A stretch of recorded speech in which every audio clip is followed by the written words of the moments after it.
पहिली प्रतिक्रिया ही आहे, माझा मोबाईल खाली घे। मोदी साहेब पंतप्रधान यांच्यामुळे माननीय अमित शाह तिघांनी मला उमेदवारी दिली आणि मला विजयाला तुम्ही कारणीभूत आहे। त्यांना धन्यवाद देतो। हा विजय माझ्या कार्यकर्त्यांचा आहे, निलेश नितेशचा आहे। सगळ्यांची मेहनत, निलेश नितेशची जी मेहनत घेतली, कार्यकर्त्यांची मेहनत घेतली, माझ्या पत्नीने जी मेहनत घेतली, त्याचं हे फळ आहे असं मी समजतो। दादा, सगळ्याच भागातून म्हणजे आपण कुडा मालवण असेल किंवा राजापूर असेल इथे पण तुम्हाला चांगलं मताधिक्य मिळतंय काय? जिथे उबाटाचे आमदार होते तिथे हेच तर माझं नाविन्य आहे। जिथे पिकलं जात नाही तिथे पिकवतो मी, हे वैशिष्ट्य आपलं। दादा, कोकणात कमळ फुललंय, कसं वाटतंय? बरं वाटतं, गोड गोड वाटतं। विरोधकांना काय सल्ला द्याल आता? सल्ला नाही, माझं असं म्हणणं आहे, जरा माझं असं सांगणं आहे, हा विजय मी सांगितलं कोणाकोणामुळे आहे।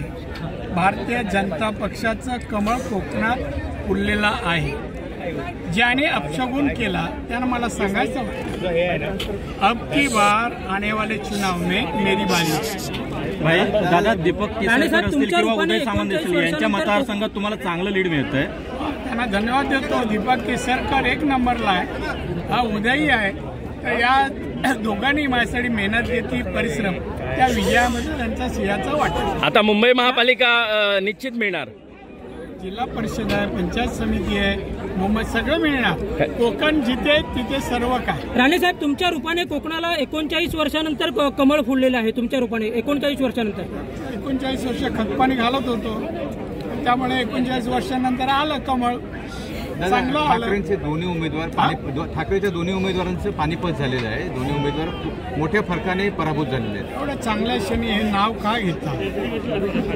नको घेऊ, ते कुठे लंडन बिंडनला आहे, तिथे हवा खाऊ दे ना। आणि म्हणून सांगितलं आता मेरी बारी आहे। ज्यांचं नाव घेतलं ना त्याचं कोकणात नामनिशाणा नाही ठेवणार। दादा, जल्लोष कसा असेल इथून सिंधुदुर्गापर्यंत? मी झलक पाहत आहे, त्या झलकेप्रमाणे तुम्हाला दिसेल।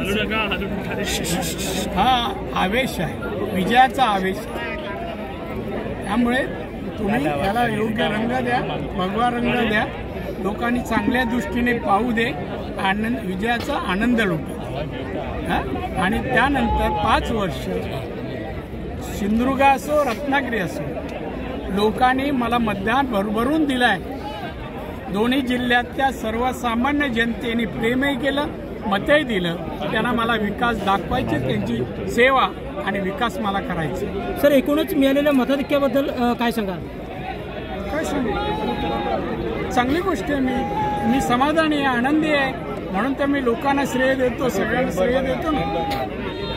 आणि म्हणून जे सांगत होते ना जनावरे, कोकण म्हणजे आमचं काय, ते कोणाचं काय ते मी सिद्ध केलं। तुम्ही सकाळीच मतदान केंद्रावर हजर होता, मात्र विरोधक पहिल्यापासूनच नव्हते।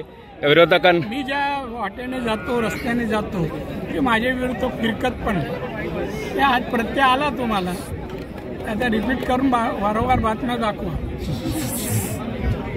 चालेल, थँक्यू दादा।